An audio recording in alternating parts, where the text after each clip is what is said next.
رفعت میں سب سے اونچی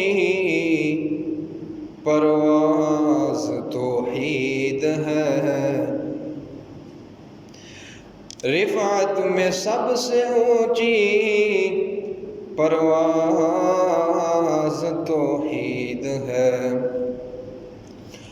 دعوت انبیاء اور رسل کا آغاز توحید ہے، مومنوں تمہاری بخشش کا راز توحید ہے، مومنوں تمہاری بخشش کا راز توحید ہے، نجات کی سب سے معتبر آواز توحید ہے۔ ہر قسم کی حمد و ثنا، تعریف، کبریائی، بڑھائی، شہنشاہی صرف اور صرف اللہ رب العالمین کے لیے خاص، جو اس کائنات کا خالق و مالک و رازق، داتا، مشکل کشا، حاجت روا، غوث اعظم، دستگیر اور علی کل شیء قدیر ہے، اور ان گنت بے شمار لا تعداد درود و سلام ہوں امام کائنات، امام الانبیاء، امام اعظم محمد مصطفیٰ صلی اللہ تعالی علیہ وسلم پر، جنہوں نے جاہلیت میں بستی انسانیت کو جہنم کے راستوں سے ہٹا کر جنت کے راستے کا راہی بنا دیا۔ اللہ رب العالمین کا نہایت ہی شکر ہے کہ اللہ رب العالمین نے ہمیں ایک جان عطا کی۔ آپ یہ دیکھ لیجئے، مسجد ہے، کھڑی ہے، نہ ہلتی ہے نہ ڈلتی، بے جان اشیاء موجود ہیں، ان کی کوئی حیثیت، کوئی عقل فہم ان میں موجود نہیں نظر آتا۔ تو یہ اللہ رب العالمین کی نہایت ہی بڑی نعمت ہے۔ ویسے تو وَإِن تَعُدُّوا نِعْمَتَ اللَّهِ لَا تُحْصُوهَا، اگر ہم اللہ رب العالمین کی نعمتوں کو گننا چاہیں تو گن سکتے ہیں؟ نہیں گن سکتے۔ دنیا کائنات کا سب سے بڑا کیلکولیٹر آپ لے آئیں اور اس پر اللہ رب العالمین کی نعمتوں کو کیلکولیٹ کرنا شروع کر دیں، اللہ رب العالمین کی نعمتیں ختم ہو سکتی؟ نہیں ختم ہو سکتی۔ انہی نعمتوں میں سے ایک نعمت یہ ہے کہ اللہ رب العالمین نے ہمیں ایک جان بنایا، کل نفس ذائقۃ الموت، جس چیز میں بھی جان ہے اس نے موت کا ذائقہ چکھنا ہے۔ ثم الینا ترجعون، قیامت آئے گی، حساب و کتاب، دیگر بات۔ جان بنانے کے بعد، اس کے بعد کیا انعام ملا ہمیں؟ اللہ رب العالمین نے پہلے تو ہمیں جان عطا کی۔ جان تو جانوروں کے پاس بھی ہوتی ہے، دیگر جتنے بھی جاندار اشیاء ہیں سب کے پاس جان موجود۔ جان عطا کرنے کے بعد اللہ رب العالمین کی ایک بہت بڑی فضیلت یہ ہے کہ اللہ رب العالمین نے ہمیں انسان بنایا۔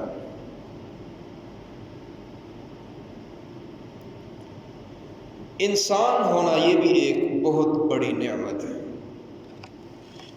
جان یہ تو جانوروں کے پاس بھی موجود، لیکن انسان ہونا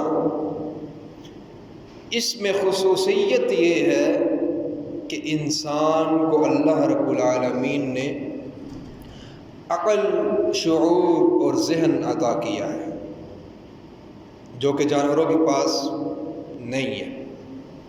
لیکن بعض اوقات جانوروں کے ساتھ مشابہت ہو سکتی ہے۔ کس طرح؟ چلتے پھرتے جانور بھی ہیں، ہم بھی چلتے پھرتے جانور بھی دیکھتے ہیں، ہم بھی دیکھتے ہیں، جانور بھی سنتے ہیں، ہم بھی سنتے ہیں، کھاتے وہ بھی ہیں، کھاتے ہم بھی ہیں، پیتے جانور بھی، انسان بھی، آواز وہ بھی نکالتے ہیں، آواز ہم بھی نکالتے ہیں، اولاد وہ بھی پیدا نسل بڑھاتے ہیں، ہم بھی بڑھاتے ہیں۔ تو فرق کیا ہوا انسان اور جانور؟ اگر تو ہم بھی اپنی اولاد کو پالنا مقصد بنا لیں تو یہ تو جانور بھی، دنیا تو وہ بھی گزار لیتا ہے۔ انسان کی خصوصیت کیا ہوئی؟ وہ اگلی فضیلت ہے۔ پہلا، اللہ رب العالمین نے ہمیں ایک جان بنایا، پھر انسان بنایا۔ تیسرے نمبر پر اللہ تعالیٰ نے ہمیں مسلمان بنایا۔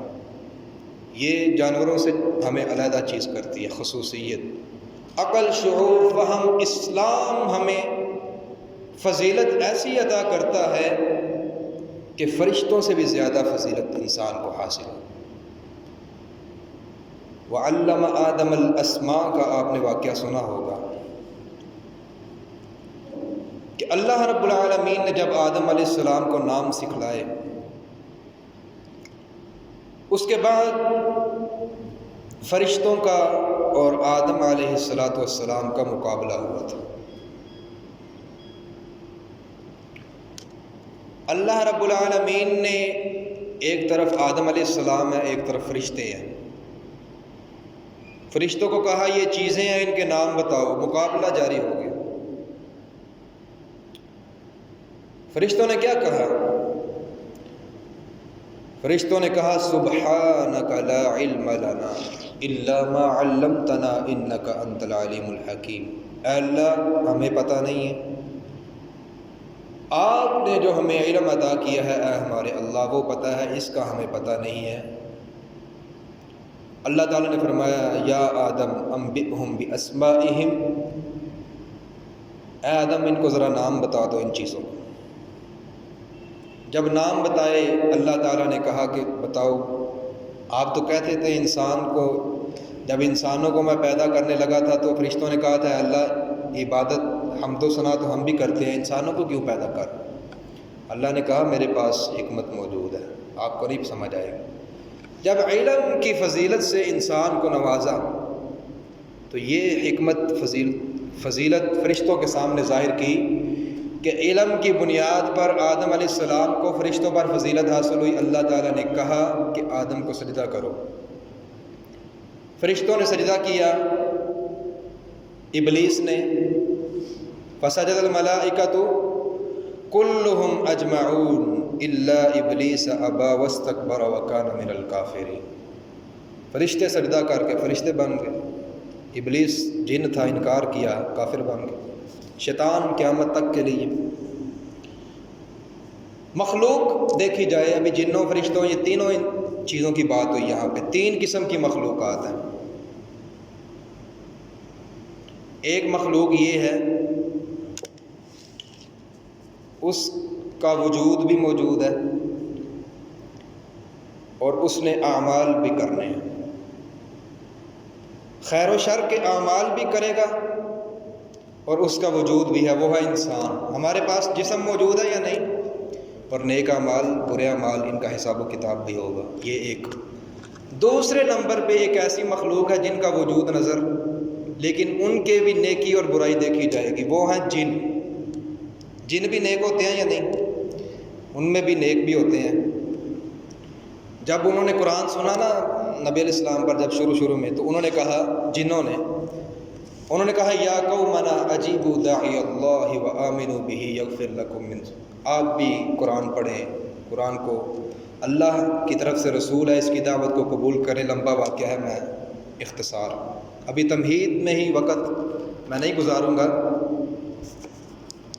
تو دوسری مخلوق ہے جن۔ تیسرے ہیں نہ ان کا وجود ہے، نہ ان کے نیک اور برے اعمال دیکھے جائیں گے، وہ ہے فرشتے۔ یہ تین قسم کی مخلوقات۔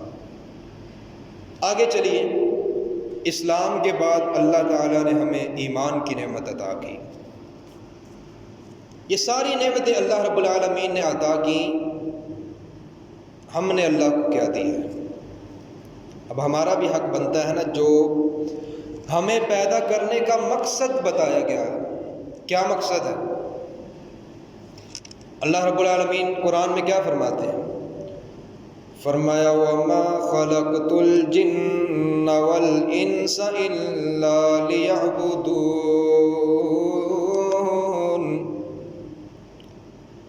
اللہ رب العالمین اس آیت میں انسانیت کو سکھا رہے ہیں کہ میں نے پوری انسانیت کو ایک مقصد کے لیے پیدا کیا، إِلَّا لِيَعْبُدُونَ، تاکہ ساری انسانیت میری عبادت کرے۔ ہم نے عبادت کی ہے یا نہیں؟ رمضان گزارا ہے، رمضان میں ہم نے بے شمار عبادات کی، روزے رکھے، تلاوت قرآن، دعائیں، اذکار، وظائف، زکوٰۃ، صدقہ و خیرات، قیام اللیل، تراویح، لیلۃ القدر، صلہ رحمی، طاق راتیں جاگی، رزق حلال، احادیث کا مطالعہ بھی کیا ہوگا، نوافل، سنن، سنتیں بھی پڑھی، سب اعمال کیے۔ اب دیکھنا یہ ہے کہ اعمال یہ قبول بھی ہو رہے ہیں یا نہیں۔ پتہ تو تب چلے گا نا جب یہ قبول ہو۔ ایک بندہ پورا دن محنت کرتا ہے، شام کو گھر آ گیا، ہاں جی کیا لے؟ نہیں یار ویسے محنت کر کے آیا ہوں، ملا تو کچھ نہیں۔ تو آپ سلام پیش کریں گے یا کہیں گے یار کیا کر کے، محنت کرنی نہیں تھی، ویسے آرام کر لینا تھا؟ تو پتہ تو چلے نا یہ جو ہم نے اعمال کیے ہیں یہ قبول بھی ہوئے ہیں یا نہیں۔ کیسے پتہ چلے گا؟ 10 شروط ہیں اس کی۔ کتنی شروط ہیں؟ 10۔ یہ شروط جس انسان کے اندر ہوں گی اس کے اعمال اللہ کے ہاں قبول ہوں گے، ترازو کے اندر ان کا وزن کیا جائے گا۔ اگر ان میں سے کوئی شرط نہیں پائی جاتی تو انسان کے عمل قبول نہیں ہو سکتے۔ آپ کو میں قرآن کی آیت پیش کروں،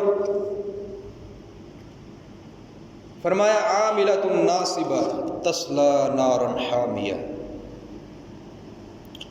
عمل کر کر کے تھک چکے ہوں گے قیامت کے دن، عمل کر کر کے تھک چکے ہوں گے، لیکن جہنم کی آگ میں جلنا پڑے گا۔ کیوں؟ شرائط ہی نہیں تھی، کوئی قواعد ہی نہیں تھے جن کے مطابق عمل کرتے، اپنی مرضی کے مطابق عمل کیا، اللہ اور اس کے رسول کی مرضی کے مطابق عمل۔ اسلام نے جو قوانین پیش کیے ہیں اس پر عمل کرنا ہے، اپنے مولویوں کی آراء پر، اپنی عقل پر عمل نہیں کرنا۔ 2 چیزیں ہیں۔ فرمایا یا ایھا الذین آمنوا اطیعوا اللہ واطیعوا الرسول ولا تبطلوا اعمالکم۔ فرمایا اے ایمان والو، اللہ کی اطاعت کرنی ہے اور اس کے رسول کی اطاعت کرنی ہے۔ ان 2 کی اطاعت نہ کی تو کیا ہوگا؟ وَلَا تُبْطِلُوا أَعْمَالَكُمْ، فرمایا ان کا اطاعت، ان کی فرما برداری کو چھوڑ کر اپنے اعمال کو برباد نہ کر لیں۔ اب ہم نے دیکھنا ہے کہ یہ اللہ اور اس کے رسول جو ہیں انہوں نے ہمیں 2 چیزیں دی ہیں، ایک قرآن، دوسرا حدیث۔ ان دونوں کو مد نظر رکھ کر 10 اشیاء ہمیں ملتی ہیں کہ جو ہمارے اندر پائی جائیں گی تو ہمارے اعمال قبول ہوں گے۔ وہ 10 اشیاء کون سی ہیں؟ پہلی چیز ہے اسلام۔ اعمال کی قبولیت کے لیے پہلی شرط کون سی ہے؟ نیک اعمال تو غیر مسلم بھی کرتے ہیں، ہندو، عیسائی، یہودی، سکھ، یہ سب نیک اعمال کرتے ہیں، سارے برے تو نہیں نہ ہوتے، سب اچھے بھی ہوتے ہیں ان میں، تو ان کو بھی ثواب ملے گا، دنیا میں مل جائے گا، قیامت کے دن۔ اعمال کی قبولیت کے لیے پہلی شرط جو ہے وہ ہے اسلام۔ آپ کی اس کی مثال لیں، نبی علیہ السلام کے چچا تھے ابو طالب، مکہ کے سردار بھی تھے، سیدنا علی رضی اللہ تعالیٰ عنہ کے والد باپ اور نبی علیہ السلام کے چچا، مکہ کے سردار بھی۔ نیک اتنے تھے کہ جب نبی علیہ السلام دعوت دین دیتے تھے، ابتدا تھی، اسلام کا پیغام کفار کے سامنے پیش کرتے تھے، ان کے بنائے ہوئے بتوں کا انکار کیا، تو کفار نے پھر وہ کہہ رہے تھے ہمارے معبود ہم نے مکہ میں رکھے ہیں 360 بیت اللہ میں، آپ کس طرح انکار کر سکتے ہیں؟ ہمارے جو سینکڑوں سالوں سے لوگ عبادت کرتے رہے ہیں آپ ان کا انکار کر رہے ہیں۔ تو کفار مشرکین مکہ نے ظلم و ستم کی چکیاں پیسنا شروع کر دی مسلمانوں کو۔ نبی علیہ السلام پر جب ظلم ہونے لگا تو نبی علیہ السلام کے چچا ابو طالب سامنے کھڑے ہو گئے، کہا کہ میں نہیں جو ظلم ہونے دوں گا اپنے بھتیجے پر، نہیں کرنے دیا۔ کہا میں مکے کا سردار ہوں، تمہارا سردار ہوں، تمہیں حکم دیتا ہوں کہ تم محمد مصطفیٰ صلی اللہ علیہ وسلم کو کچھ نہیں کہہ سکتے۔ نبی علیہ السلام کا دفاع بھی کیا، مدد بھی کی، سب کچھ کیا، شیب ابی طالب بھی کاٹی، اسلام قبول نہیں کیا۔ وفات کا وقت جب آیا، قریب الموت وقت ہے، نبی علیہ السلام آئے، تڑپ تھی کہ کاش مسلمان ہو جائے۔ کہا اے چچا اسلام قبول کر لیجئے، قل لا الہ الا اللہ کلمۃ اشہد لک بہا عند اللہ، اے چچا لا الہ الا اللہ پڑھ لو، قیامت کے دن میں گواہی دے دوں گا کہ چچا نے کلمہ پڑھ لیا تھا، اللہ معاف کر دے۔ چچا سوچ میں، ادھر ابو لہب اور عتبہ وغیرہ بھی بیٹھے ہوئے تھے، انہوں نے پھر اپنی بات سنی، انہوں نے کہا کیا تم اپنے باپ دادا عبد المطلب وغیرہ سب کا دین چھوڑ دو گے، محمد مصطفیٰ کا دین صلی اللہ علیہ وسلم، تو ان کے دین کو چھوڑ کر اپنے بھتیجے کا دین؟ ادھر سے نبی علیہ السلام نے کہا، ادھر سے انہوں نے کہا، 3 دفعہ کہا۔ نبی علیہ السلام نے کہا چچا لوگوں کے سامنے نہیں کہنا تو میرے کان میں ہی کہہ دو، قیامت کے دن محمد مصطفیٰ صلی اللہ علیہ وسلم اللہ کو کہیں گے کہ میرے چچا نے میرے کان میں کلمہ پڑھا تھا، اسے معاف کر دے۔ لیکن چچا کے سامنے وہ بھی بیٹھے ہوئے تھے، انہوں نے کہا اپنے باپ دادا کے دین کو چھوڑو گے؟ جب وفات ہوئی آخری الفاظ کیا تھے؟ کہا انا علی ملتی ابی عبد المطلب، ابو طالب نبی علیہ السلام کے چچا، علی رضی اللہ تعالیٰ عنہ کے والد، ان کے الفاظ تھے انا علی ملتی عبد المطلب، میں اپنے باپ عبد المطلب کے دین پر فوت ہوا ہوں، اسلام نہیں قبول کیا، فوت ہو۔ تو اعمال جو کیے تھے ان کا پھر ثواب دنیا میں ملا، قیامت کے دن بھی ملے گا، لیکن جنت نصیب نہیں ہو سکتی۔ نبی علیہ السلام نے کہا، صحابہ نے پوچھا اللہ کے رسول انہوں نے اتنی محبت کی آپ سے، پیار بھی تھا، کفار سے دفاع بھی کیا، کوئی فائدہ ہوگا؟ فرمایا ہاں فائدہ ہوگا، جہنم میں، جنت میں نہیں، جہنم۔ کیسا؟ فرمایا سب سے کم ترین جس شخص کو عذاب دیا جائے گا وہ میرے چچا ہوں گے جہنم میں۔ تو فائدہ ہوا، اعمال کا فائدہ ہوا، لیکن اعمال کی قبولیت کی پہلی شرط نہیں تھی، اسلام نہیں تھا قبول کیا۔ تو کہا کہ سب سے کم جہنم میں عذاب ہوگا، وہ کیا ہوگا؟ فرمایا کہ جہنم کی آگ کے جوتے پہنائے جائیں گے، اور ان جوتوں کی آگ کے ساتھ اتنا خطرناک وہ عذاب ہوگا کہ دماغ انسان کا ابلے گا۔ تو وہ جس سے جوتے پہنائے جائیں گے وہ یہ سمجھے گا کہ پوری جہنم میں سب سے زیادہ مجھے عذاب ہو رہا ہے، مجھ سے زیادہ کسی کو عذاب نہیں ہو رہا۔ تو پتہ چلا کہ اعمال قبول کروانے کے لیے سب سے پہلی چیز ہمارے اندر جو ہونی چاہیے وہ اسلام ہے۔ اسلام کسے کہتے ہیں؟ اپنے قلب و جگر، روح و بدن، حضر و اسوار اور لیل و نہار، زندگی کے لمحات سب اللہ رب العالمین اور اللہ کے رسول کی اتباع میں تابع کر لینا، اس کا نام اسلام ہے۔ اسلام کے علاوہ کوئی دین ہو، آپ کہیں گے کہ وہ دوسرے بھی تو ہیں نا، وہ ہندو ہیں، عیسائی، ان کے پاس بھی کتاب تو موجود ہی ہے۔ عیسائیوں کے پاس تورات ہے، یہودیوں کے پاس انجیل ہے، یہودیوں کے پاس انجیل، عیسائیوں کے پاس تورات۔ بائبل کے نام سے دونوں ایک جلد میں بھی موجود ہیں، نیو ٹیسٹمنٹ اور اولڈ ٹیسٹمنٹ دونوں موجود۔ آپ کہیں گے وہ بھی تو آسمانی کتاب ہے، ان کو پھر کیا کہیں؟ قرآن نے جواب دیا، فرمایا ان الدین عند اللہ الاسلام، اللہ کے نزدیک جو دین ہے وہ اسلام ہے۔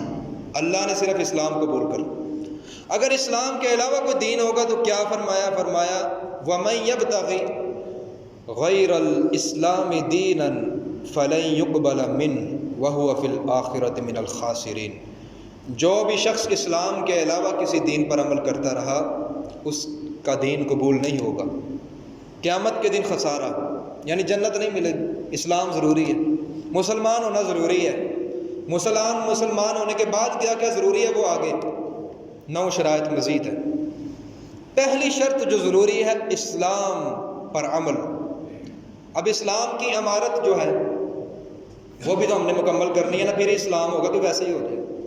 ابھی گھر انسان نے بنایا تو سارا گھر بن گیا، ایک یہ والی دیوار رہنے دے تو اوپن ماحول میں سو سکتے، باہر گلی سے گزریں گے وہ کہیں گے یار پورا گھر آپ نے بہترین، تو یہ آپ نے لوگ دیکھ لیں گے سارا کچھ ظاہر کر رہے ہو باہر، ایک بنیاد ہی آپ نے چھوڑ دی۔ نہیں، اسلام کے جو اراکین ہیں، بنیادیں ہیں، ستون ہیں 5۔ بنی الاسلام علی 5، شہادت اللہ الہ الا اللہ وان محمد رسول اللہ، وإقام الصلاة وإيتاء الزکاة وحج البیت وصوم رمضان۔ توحید و سنت پہلی شرط، توحید و سنت ایک اراکین اسلام میں سے، اسلام کے رکن ہے یہ۔ دوسری شرط ہے وہ ہے نماز پڑھنی ہوگی، پھر اسلام، زکوٰۃ، روزہ اور حج، یہ 5 ستون بنیں گے اور اوپر اسلام کی عمارت کھڑی ہو۔ آپ اگر یہ 5 پورے نہیں کرتے تو اوپر سے گر بھی سکتی ہے، گارنٹی تو نہیں نا دی جا سکتی۔ چھت ڈال دیں آپ تو درمیان میں صرف آپ رکھ لیں نماز، یا نماز نہیں پڑھی روزہ رکھ لیں یا زکوٰۃ، حج بھی نہیں کیا، پیسے آئے تھے حج نہیں کیا، نمازیں بھی نہیں پڑھی، ٹائم بھی نہیں، بہانے ٹائم نہیں ہے، کپڑے وہ نہیں ہے، اس طرح تو پھر چھت تو پھر جہاں 5 دیواریں چھت کے نیچے ہوں 2 رکھ لیں تو 2 سے پھر گر بھی سکتی ہے۔ 5 مکمل کرنی ہے۔ بنی الاسلام، اسلام کی بنیاد جس عمارت کی مضبوط ہوگی وہ عمارت بھی اوپر مضبوط ہوگی۔ انسان کی جو بنیاد ہے اسلام کی وہ یہ 5 اراکین ہیں، ان پر عمل کرنا ہے تو ہم جو اعمال کریں گے ان کا وزن ہوگا، اور ترازو جب قیامت کے دن قائم ہوگا، وَنَزَعُ الْمَوَازِينَ الْقِسْطَ لِيَوْمِ الْقِيَامَةِ، قیامت کے دن جو ترازو وضع کیا جائے گا اس میں نیک اعمال ایسے نہیں بڑھیں گے، جنت ایسے نہیں ملے گی۔